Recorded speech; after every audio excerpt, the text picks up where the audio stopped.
Welcome to the Ricky Jones Show with 12 Mr. FTC on 93.1 The Beat, one part of the 12 Jones Conscious Conglomerate. Today we broadcast live from Planet Freedom as Dr. Jones is currently in Atlanta, Georgia, his hometown, educating the people. You can listen to the show free of charge on the iHeartRadio app, which you can download free of charge on your Apple or Android device, and you can also listen to the podcast at thebeat931.com. Make sure you follow Dr. Jones on Twitter at Dr. Ricky L. Jones to keep up with his editorials, public appearances, and his unique perspectives on local and national events. You can listen to my show, FTC Radio, Monday through Friday from 6 p.m. to midnight right here on 93.1 The Beat. Make sure you follow me on Twitter, 12 Mr. FTC. Follow the station on all social media formats at The Beat 931. Today's show is co-hosted by one of the hardest working young men in the city and a team member of 931 The Beat, Mr. Miles Morton. Good morning to you, Miles. Good morning, man. What's up? How you been? I've been well, man. You bringing that energy this morning, I see. Got to, man. You already know. I got like 15,000 jobs, man. But, I'll take some time out to always do this with you. And you was definitely working hard last night. When you on 4th Street Live just a couple hours ago? Man, 4th Street Live, Baxter's. I did football games. I've done it all this weekend, man. It's been crazy, but I'm glad we can finally get on the mothership and ride on out to this one. And you definitely did a great job last week assisting us with Sister Strut, which was our first ever breast cancer walk that we had at Shawnee Park. We had over 500 plus walkers in attendance. Great turnout. A lot of people been hitting me up. We cannot wait to do it again next year. You was like the star of the show. I can't wait to show you the footage, man.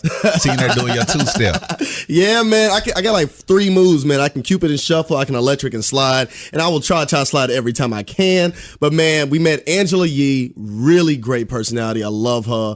Really great person. She shouted us out on Instagram. I ain't gonna lie, I was hyped. Showed everybody I knew.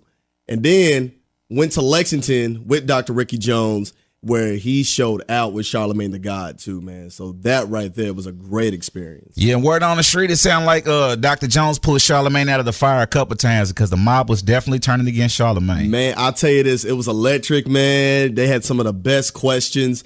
I asked a few questions myself, but man, they went back and forth all day. The mob, the crowd. Then you had Dr. Ricky Jones going in. You just had to be there. Now, today's show, we're going to touch something that's near and dear to your heart. As a matter of fact, you don't want to pick this subject. You want to speak about the 9th Street divide and the issues that are affecting the West End. But first, Miles, before we get into that, we got to discuss some of the major headlines in the national news.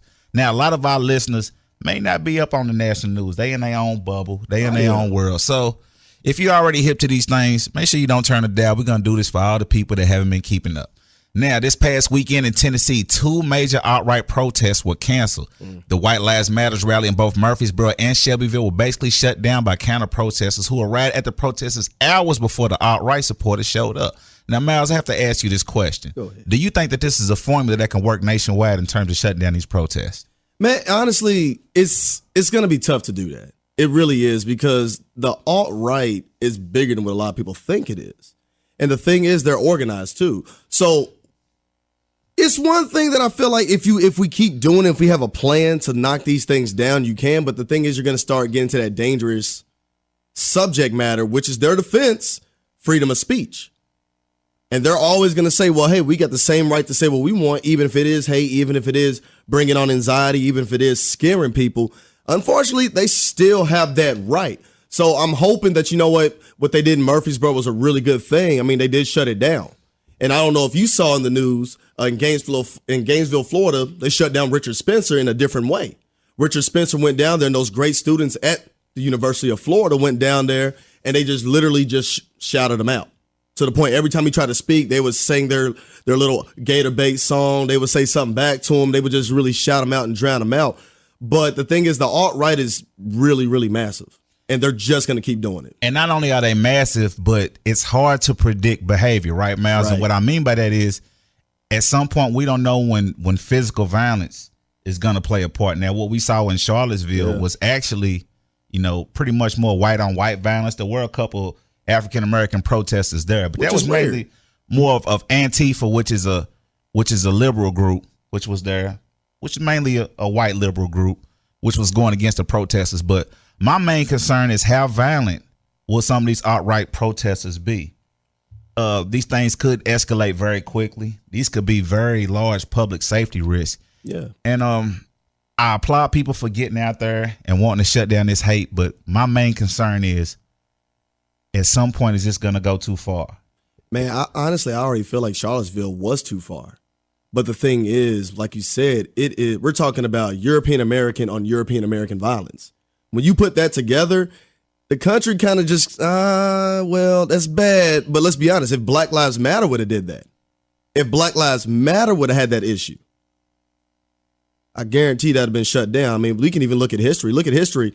Black Panthers, they got shut down by the FBI. Ku Klux Klan is still living today, and you do still have different sources of Black Panthers, like the Neo-Black Panthers, but it's not the same vision that Stokely Carmichael and Huey P. Newton and Angela Davis had. But they got shut down by the FBI. And that was like we talked about the other day about weapons and bearing arms. These gentlemen had their weapons. They were bearing arms. They were educated in this. They were educated politically as well. And they got shut down by the FBI. And yet you still have things like happen in Charlottesville. But it almost seems like it almost didn't happen. In fact, we had Orange 45 kind of just say, hey, that was false on both sides. So it's one of those things. It's the hypocrisy of America that kind of kills me with this. But I feel like it's already gone too far. But we need to start talking more about why do the alt-right feel the need to do this? And like how we discussed today a little bit, I told you they're angry. They feel like they are being eradicated off this world. They feel like with the more minorities, the more foreigners that are coming to America, the more, put like this, man, look, could you imagine being in the alt-right and then you turn on a football game and your quarterback's black and then you have an Asian kicker and then you have a Hispanic coach for the Panthers? I mean, that has to do something to you. Think about it. I mean, take for example, Ole Miss. What was their mascot used to be? It was the Rebel. Exactly. Used to be a rebel. They used to march out to Dixie. You talk about they used to march out to Dixieland, man. I mean, it doesn't get more alt-right than that. And then as times change, as integration happened, as the civil rights movement happened, Ole Miss started changing. That Rebel is now a bear, which is now going to be a land shark, which I think is an awesome mascot. I think that's just the coolest thing ever. But everything's changing. And now you got that one person who's always felt that prejudice in their heart talking about, man, they're getting rid of my history. They're getting rid of me. And it's that anger, man. Got to stop that. Once you stop their anger, they don't have a case. We're definitely going to keep eyes monitored on these protests nationwide because there are more scheduled. In other national news, it was reported that the DNC and the Clinton campaign paid for the research in the Russian dossier, which pretty much sparked a federal investigation into Trump's campaign. And this is a huge twist in the story when it comes to Russian collusion, Miles. This is the best reality TV show ever. Now, look, I don't want everybody to think that I'm a Trump supporter, that I'm taking sides, because I don't rock with dude. But this isn't the first time that the Democratic National Convention has played dirty. Oh, no. You remember last year, it was found in those WikiLeaks emails about the scandal that they had against Bernie Sanders to make sure that Hillary Clinton was going to be the final winner. They rigged the superdelegates. So what I want to ask you is that in this political climate now, is there anybody that can be trusted in the world of politics? Has anybody ever been trusted in the world of politics, 12, man? I mean, like I said, this is the best reality TV show ever. I don't trust anybody. And like I told you earlier, man, I do not politically gangbang. I am not Republican. I am not Democrat. My biggest thing is I want to know, what are you doing best for my country? And right now, it looks like everybody has their hand in it was for what's best for them. Even Hillary Clinton, like with all this doesn't surprise me. With everything that's going on, that's what's a shame about this. This doesn't surprise me that there's collusion, that things are being fixed, that things are being rigged in order for certain people to win, that money's going to certain organizations that shouldn't go there, that fake universities are popping up. Trump University.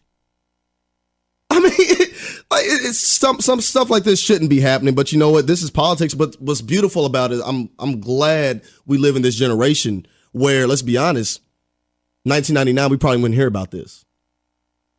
1980, you probably wouldn't hear about this. But because we have things such as the internet, we have things like social media, we can find these dirty deeds that are really going down on both sides. And one thing I try to educate my people about, I always tell them, look, do not marry a party. Marry your principles.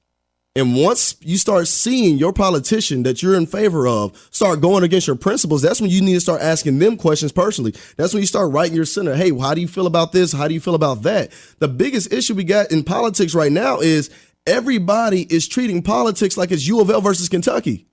I'm a big Louisville fan. But when Louisville messes up, I say, you know what, y'all messed up. But you know you got those fans that are ride or die. No matter what happens, Rick Pitino can do whatever he wants.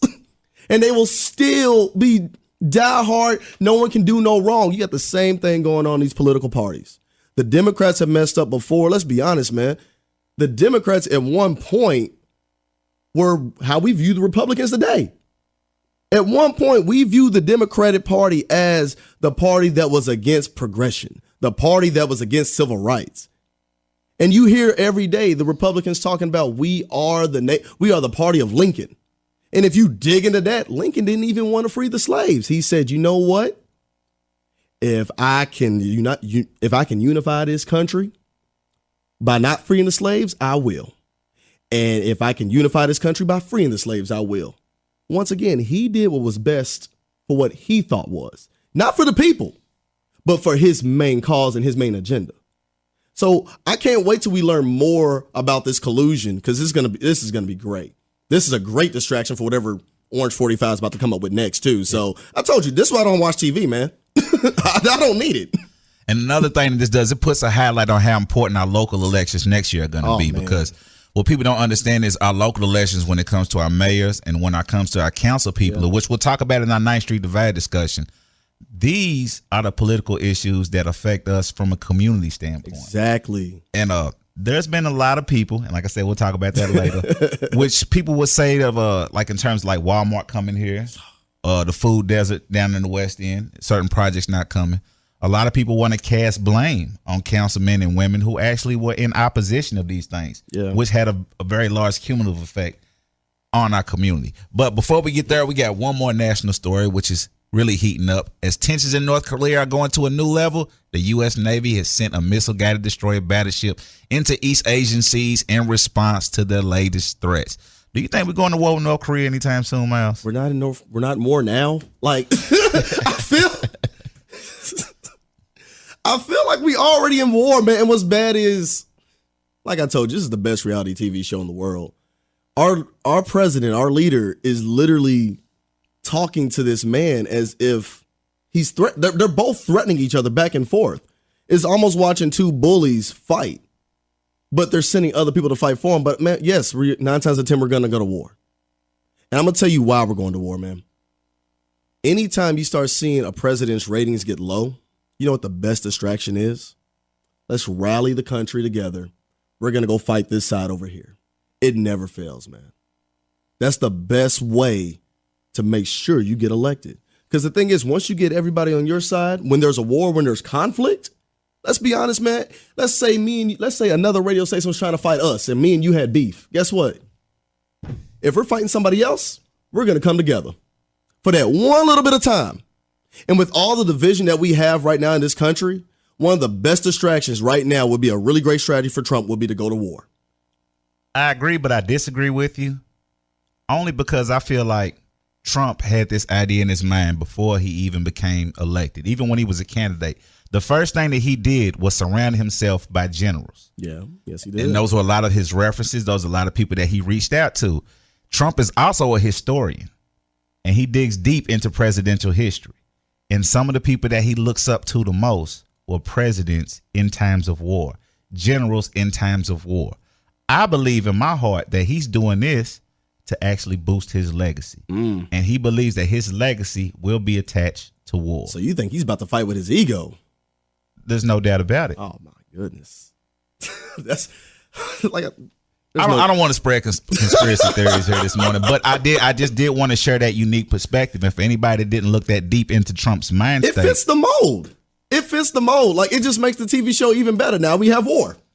I mean, well, a lot of people will say that we're in war in our own communities here, as we have a great divide here that we call the 9th Street Divide. If people didn't know, Louisville, Kentucky is the 4th most segregated city in the United States. Now, if you lived here and you spent time here, you might not feel that, or you might not see that.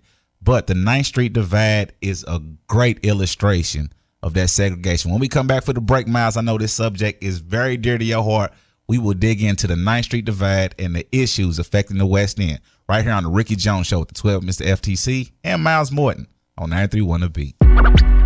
Westend, the best in trap more.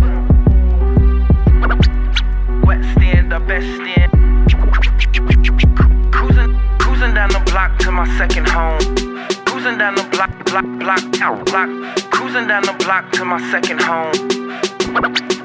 Westend, the best end. I'm from the projects, roaches hidden in the bunk beds. YMCA summertime, free lunch kid. Grew up in Village West Phase 3. Play curveball in Esquire Alley behind NDs. We ain't believe in Santa Claus, we ain't have no chimneys. Best friends today, tomorrow we enemies. Man, they sold drugs by the 5th grade. The only rules get paid. They joining gangs by the 5th grade. Only rules, get down or get sprayed. While we beatin' that, I'ma be a nigga for life. By NWA, straight out of Compton. The police 100 miles and running, and y'all know. Welcome back to the Ricky Jones Show with 12 Mr. FTC on 931 The Beat, one part of the 12 Jones Consciousness Conglomerate. Today we are broadcasting live from Planet Freedom because Dr. Jones is in the ATL getting super ratchet right now, Miles. You think he's at a strip club? He's probably bringing back Freaknik. That's what he's doing. Well, he's actually down there speaking. He does a great job with his public engagements.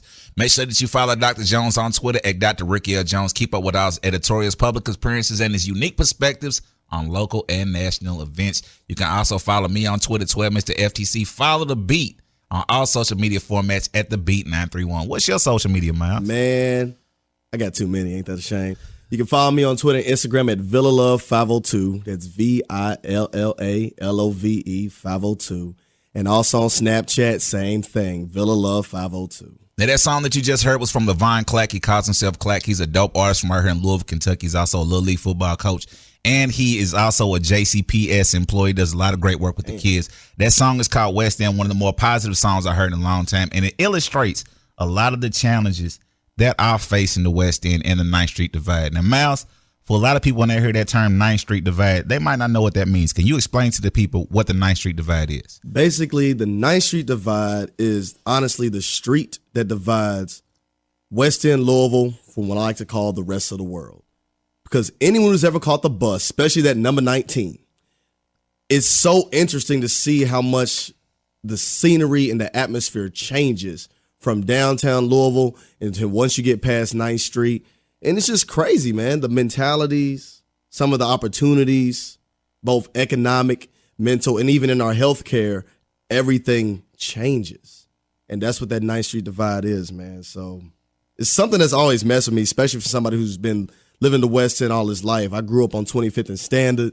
So if there's nothing more West End to when you say 25th, when you know you're from the West End when you're just calling out numbers.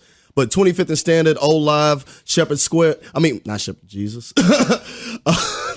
and Park Duval area, that's where I've always lived at. And it's just always been just so crazy to me on how the difference is, on how West End looks so much different than the rest of the city. And one of the main problems that we have in the West End, and one of the reasons that it is so segregated and divided, because there aren't a lot of resources down there which attract people from outside the West End to come into the West End. When you look at the way that most neighborhoods are set up, you have Walmarts and supercenters in the neighborhoods. You have malls close to the neighborhoods. You have gas stations. You have services. You have gymnasiums. You have schools. You have all of these things in their separate neighborhoods. So there are really no attractions to bring people into the West End. On the flip side of that, when you go to the West End, there are a lack of resources. Yeah. We basically only have one large grocery store, which is Kroger's. That's it. So that if you want to eat organic or healthy, you have to go outside the market to a Rainbow Blossom or to a Trader Joe's, to another place like that. There's really nowhere to work out at. You have to go all the way up to the 2nd Street YMCA. You have to go out Shabley. So if you have transportation challenges, you really can't get to a lot of places. Right. And when I had those transportation challenges as a kid, granted, I was blessed to have two parents in the home, and I had a mom and a dad who would take me where I needed to go. But let's say I wanted to go to Robin's Roost, or I wanted to go to a movie. I had a plan for that. Like anyone who's ever been to the mall, especially in high school, you got with your friends, y'all all met up, and y'all was like, all right, told your mom, look, I'm leaving at 3. I'll probably be back home by 8 o'clock because it's going to take you some time to get out there. So think about now jobs. Like I look at my friends who don't have cars, and some of the most educated friends I have. I have friends with degrees who don't have a car, but they live in the West End. They can't get a job making $35,000 a year, $45,000 a year in their own community. So they got to travel out. They got to catch that bus. And a lot of people say, well, you do what you got to do. But I mean, there's a lot of us. Why can't we change that? And with you being a current West End resident as of right now, I would like to know personally, what do you see as Miles Morton as the number one challenge in in the West End right now? Number one challenge to me is the lack of investment and opportunity in our community, primarily on opportunity. Especially being someone who went to WKU, someone who is educated. You're talking about, man, as you know, you call me the hardest working man right now in the city. And that's because I have multiple jobs so I can do what I love. I love radio. But there's other jobs I do to sustain. And here's the crazy thing is none of those jobs are where I live. I got another job in the Baxter Avenue area. I have another job in the Fern Creek area. And I have another job here. So I have no jobs in my own community. I can't just wake up and be 5 minutes away from my job. And that's one thing that kind of hurts. Because when I lived in Bowling Green, Kentucky, while I was studying at WKU, man, I had a good job making around $35,000 a year, $40,000 a year. And my job was 5 minutes down the street. I could literally walk. I never forget. I had an old Cadillac Seville, and I learned real quick you don't buy a Cadillac for $2,000 because that transmission will go out the next day. But my car went out, but I wasn't even hurt. And if you ever been to Bowling Green, there's not really a lot of public transportation. I walked to my job. Took me about 10 minutes. I'm not walking here. I'm not walking to Baxter's or the Highlands from where I live. And another crazy thing is, man, have you ever tried to get a pizza delivered in the West End? There's a lot of people that don't. Man, and I live in Park Duval, man. Like my address is long. William E. Summers is a long address, but I live in a pretty safe community. But once 9 o'clock hits, I can't get pizza. I can't just order anything I want. And it's crazy because, like I said, once again, I was in college in Bowling Green, Kentucky. We had pizza places that stayed open till 3 o'clock in the morning. And I'm ordering pizza and I'm ordering whatever I want, Jimmy John's, wherever I feel like. I don't have those opportunities in my community, and it hurts because I've had that before. And once you've had it, and then you come back to your community, you're like, why can't we get that? Do you think that the lack of entertainment in the West End or the lack of diversity in entertainment has an effect on people's morale? That may do it too. Honestly, I feel like it does have some effect onto it. And honestly, it does come down to experiences as well. And one thing I can say, growing up in the West End, I grew up in the West End, but I had a mom who made me go everywhere. And I've seen different things. You're talking about when I was a kid, 12 years old, I went to Cancun, Mexico, and I saw how the Hispanics live down there. I went to plays like Wicked, Lion King, and I was exposed to things that weren't in my community. And then I talk to my friends right now and what they're exposed to who never left the West End, and they don't want to try nothing else. They don't want to taste nothing else because they feel like they'll be exiled in their own community or they'll feel weird in their own community. But I feel like we need some of those things in the West End. I feel like we need plays, we need operas and those kind of things to draw other people who don't live in the West End over here as well. Because, I mean, if you go out, I mean, honestly, you can go out to St. Matthews and you can hear West End artists in St. Matthews at Tin Roof. You can hear things like that, but you can't really get that vice versa. So I feel like we might actually need more diversity, and we need we're going to need more diversity, and we're also going to need more opportunities as far as entertainment for others to come in and let them feel more invited as well. So I think it is going to be a vice versa thing. We just can't expect people just to gravitate to what we do in our culture without offering something familiar for their culture as well. Exactly, because there's definitely a lack in terms of maybe movie theaters or amphitheaters for performances, more public swimming pools, things like that in the summertime. I think one of the biggest challenges in the West End right now is the lack of opportunity for our children. Yeah. Shouts out to the Parkland Boys and Girls Club, which opened back a couple of years ago. Yeah. That was a great resource. For years when that closed, there was a desert. There was really nothing positive to do once you got past the Chestnut Street YMCA. Yeah. Now, shout out to all the churches and programs that are doing their very best to support our community, to give people these resources and things to do. But when it comes to public knowledge and public programs and things for our children to do, those resources have shrunk dramatically. And what you've done is you've taken this pool of young people and you put them in a situation to where they have parents that work, parents that are home. So you have a lot of idle time. And you match this idle time with a lack of resources and a lack of things to do. And you put them in an environment where they might be surrounded around crime and other things. And you just set the tone. Yeah. For a path of of wrongdoing and destruction. It's the classic ball or fall mentality. And what I mean by ball or fall is to the point, man, if you are not the top prospect on your football team, your basketball team, your track team, if you're not getting out of there because of a sport in the West End, you're done. And I'm going to tell you something real funny, man. Shout out to my guys who go to St. X. Shout out to my guys who go to Trinity. But I remember growing up, man, when you found that kid who went to Trinity and you went to another school and y'all on the same block and you playing basketball, you went a little bit harder at that kid who went to Trinity because you wanted that spot.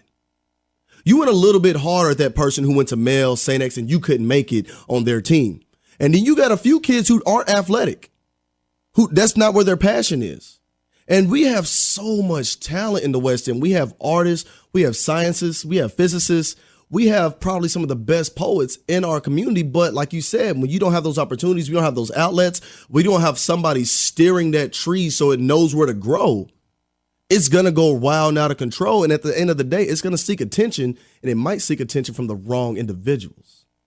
Because a lot of people, they want to talk about the violence and things like this. As I have a few friends who got trapped in that gang culture. I lost some friends who got trapped in that gang culture. I've buried a nice amount of my friends because of that. And it's crazy because I look back, I'm like, man, that was me. I'm probably one of the nerdiest kids you'll ever meet. I'm about as hood as a t-shirt, man. And you talking about the same kids I'm playing Pokemon cards with and over here playing Monopoly on the corner and stuff with my friends and playing ball with. Now they're over here selling this and doing this. And honestly, what sucks is I'll tell you straight up what they wanted. They wanted that attention, and that gang member showed them more attention than their own community did. And that's how they got them. And I'm glad that you touched on that because there's a lot of people listening this morning. They probably are listening to our conversation. They're wondering, well, when we talk about what we feel are the biggest challenges in the West End, why didn't we lead with drugs? Why didn't we lead with violence? And I think that both of us, in our own ways, are touching on the subjects what lead to the violence and what leads to the behavior. We know not just looking at the problem on the surface, but looking at the cause of these problems, the root cause of these problems. And I think that also goes into failed leadership. Yeah. You know, I have a big problem with failed leadership. Now, I'm a little bit older than you, Miles, so I would like to get your perspective. How do you feel about leadership on the governmental level in the West End right now, like when it comes to our councilmen and women and the direction that they're leading our city into? Man, it's kind of like how when we were talking about the national issues and we started talking about the collusion. I told you everybody's in it for what they want. I feel like one of our biggest issues as far as on a governmental level, people, I don't want to say they don't care, because I feel like they do have some empathy for what's going on in the West End. But at the same time, their agenda comes first. I feel like whatever their agenda is comes first. Great example, shout out to what's going on in Portland. Don't get me wrong, I feel like what's going on in Portland on how we have our mayor and we have so many people going out there trying to re-innovate it and try to get it real nice and make that strong. But I'm like, come on, man. You just skipped an entire side of the West End. Why not trickle it down from 9th and just keep going down and helping that out? And I understand that's prime real estate on Portland. That's right on that water. I see it. I understand why they're doing it. But it's one of those things, it kind of makes, I feel like it even creates more division. It really does. Because now while this side of the West End is getting fixed up, you got all these other parts that are still hurting. And they've probably been hurting for even a longer period of time. And I don't want to focus too much on the negative with that because there is a lot of positive, and it's nice to see that. So there is an initiative to get that place up. But we already know, and anyone who lives in the West End, I hate to say it, but it's true. A lot of people in the West End, they count Portland as its own little section. Correct. They count it as its own little section. You're right. There's a lot of us as Louisvillians born and raised here that actually separate West End Louisville from Portland. Oh, yeah. You look at it as completely separate neighborhoods. And it's an old school thing because I never forget. It was funny. I love talking to people way older than me, 60-year-olds, 70-year-olds. That was once upon a time you couldn't walk into Portland. That was once upon a time. That was dangerous. That was a line in the sand because your skin was blessed by the sun. You was not allowed to go into Portland. You talk to anybody, African-American, even Caucasian, European-American, 60 years plus, they will tell you about a time where it was literally a white-only section. But then when that place became impoverished, I'll tell you this, man, Portland used to wreck my soul. I've never been afraid to go anywhere. Portland used to always scare me as a kid. Mm-hmm. It really did. It used to scare me to death. But I really feel like I like the fact that they're doing that, but I really kind of feel like I wish there was a bigger initiative by our government to fix the West End as a whole. Because it kind of hurt me when, and I'm glad that we're getting a new stadium built for the soccer team. That's great. We might actually, for the first time, get a pro sport, not a minor league, not an affiliate, a real pro sport here in Louisville. But that stadium's going to get built in Butchertown. I mean, that's great that they're building that up too. But man, 12, could you imagine? Could you imagine what would happen if they built that stadium in West End, Louisville? And I know a lot of people are looking like, man, why would you build soccer there? You're talking about now you're exposing another group of kids to something different. How many West End soccer players do you know, 12? None. You know one, because I used to play. I used to play, man. I played for the YMCA, man. I loved it. And I'll never forget when I first went to high school and I started meeting kids from foreign lands and they played soccer. And they met an African-American kid like myself. And they'd be like, you don't know about no soccer. I said, man, I used to play forward. Let's go. And so now I'm speaking a language. What people don't understand, sports and experiences give you another language. I'm speaking another language to another kid that now I got friends from Saudi Arabia. I got friends from Mexico. I got friends from Cuba just because I know how to play soccer. And now we lifelong friends for that. Imagine if you put that soccer stadium in the West End. Then you started teaching kids, hey, guess what? You can do more than just play basketball and football. You can play this too. And I bet you didn't know. I wonder if you knew this. America did not make the World Cup this year. For the first time in a long time, America did not make the World Cup. And one of the things that ESPN went over about, they were talking about, well, it's probably not being exposed to some of these lower impoverished communities. You put soccer in the West End, you give those kids a chance. Not only that, that's a stadium. You just put jobs in the West End. And because you want to attract people, now you got to build that community around it. You're going to have to put malls. You're going to have to put stores. You're going to have to put things. And what's beautiful is that comes straight down the track from downtown Louisville and bridges that gap. So you just increased your economic pipeline. But now it's in Butchertown. Well, how do you feel about the YMCA that's going to be coming to the West? Man, I'm excited. I am too excited, man. My mom was a physical education teacher at Brown School, and she made me lift weights at 4 o'clock in the morning in middle school. And we had to drive all the way to the downtown Louisville one. And man, I hated every minute of it, but I'm glad because I'm baby swole. I mean, I'm not like you, but I'm swole enough. But I'm excited, man, because I'm not even worried about the jobs. The jobs are great. The money's awesome. But the one thing I'm excited about, you touched on it basically, the food deserts. We are now going to have health in the West End, man. And that right there is... Well, last week we had Sister Strut. Another thing that plagues our community is hypertension, diabetes. A lot of diseases would plague our people are health-related, don't necessarily come from genetics. They come from a lack of exercise and improper nutrition. Now that we're giving people the resources and the epicenter where they can actually get control of these labs, and it's right on the bus line as well. Right on the bus line. This has created an opportunity to increase the quality of life for our people down there. So I don't want everybody to think this is all just doom and gloom. I'm very happy. I'm very happy about that step being taken. I believe that more steps like this could be taken into the future.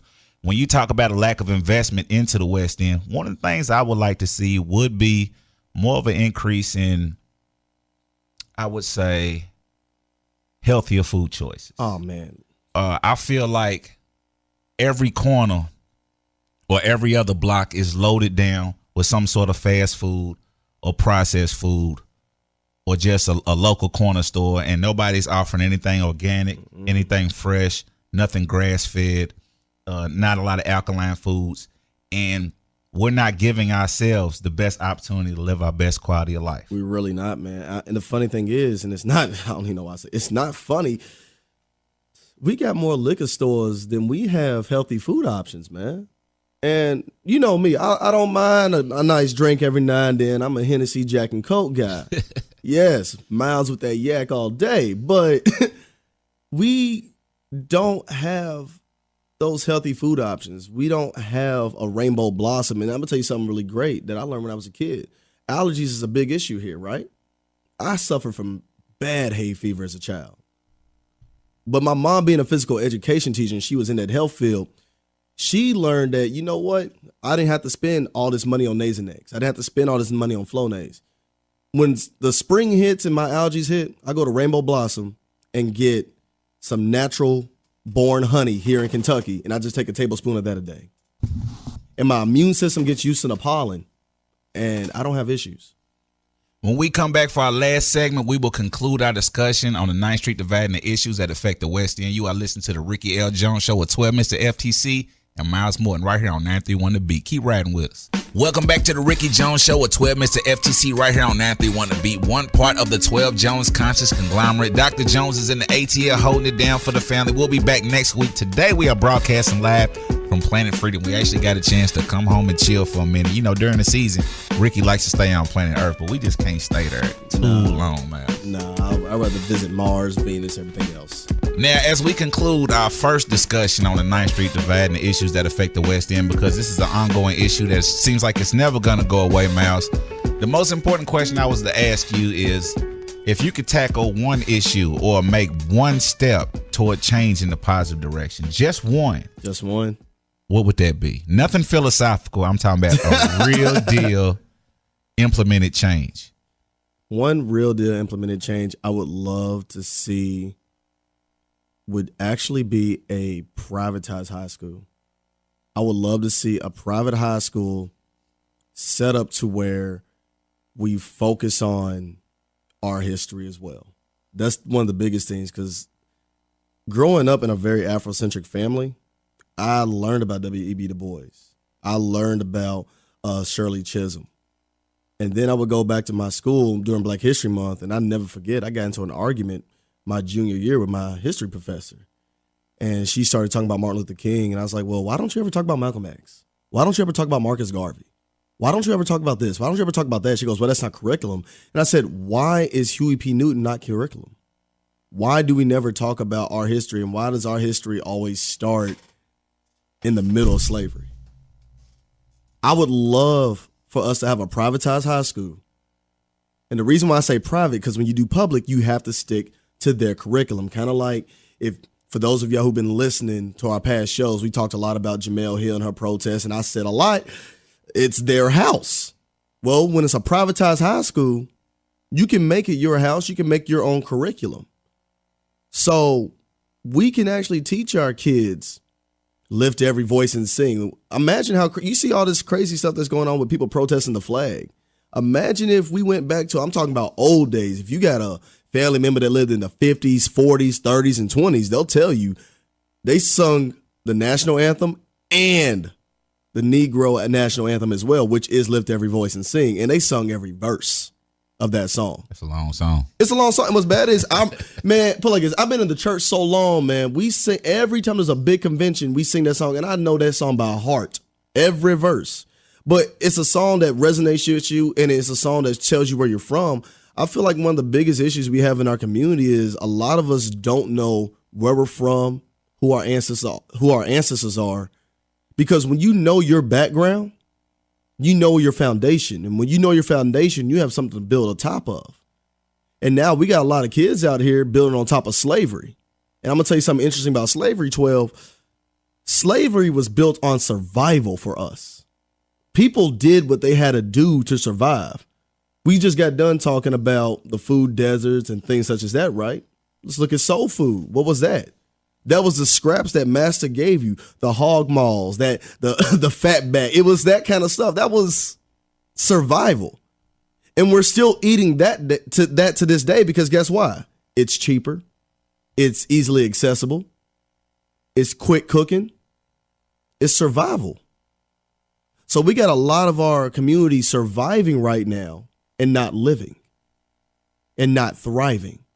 And I really do believe that if we had a privatized high school in our community that focused on our history and where we came from, we could really start turning that around. I like your way of thinking, Miles. Hey. So philosophical. If it was me, the first thing that I would implement, and shout out to the Urban League, because they are doing a wonderful job about getting the word out there. But what I do believe could really help would be a boost in trade skill education. I believe that if more individuals had the opportunity to learn how to do carpentry and drywalling, or work in concrete and construction, or learn how to work on cars, or become plumbers, or become stonemasons, or become welders, there's a path to making a great living and with practical skills. But these have all been privatized and maybe passed down from family to family. A lot of these things were kicked outside of the school years ago when they took shop and other programs outside of the school. So one of the deserts outside of the food desert, there's a trade desert. And I really believe there are a lot of people out there with a lot of talents that they don't know that they have because they haven't been exposed to these trades. And you can still make a good living working with your hands. I feel like everything that's presented to us is college. Man. College and the military. Don't forget that. So that's one of the things that I would like to see is those practical trade skills being taught to our people, more to masses, especially car repair. Yeah. You know, people have to go all the way to Nashville or other places, or you had to grow up in the shop or under somebody to get that type of skill. So I just wish more of those resources were available. I really second that with car repair because I didn't know how to change a tire till college, and I learned that literally on the fly. I pray for you, Miles. Oh, hey, man. Hey, I do computers, man.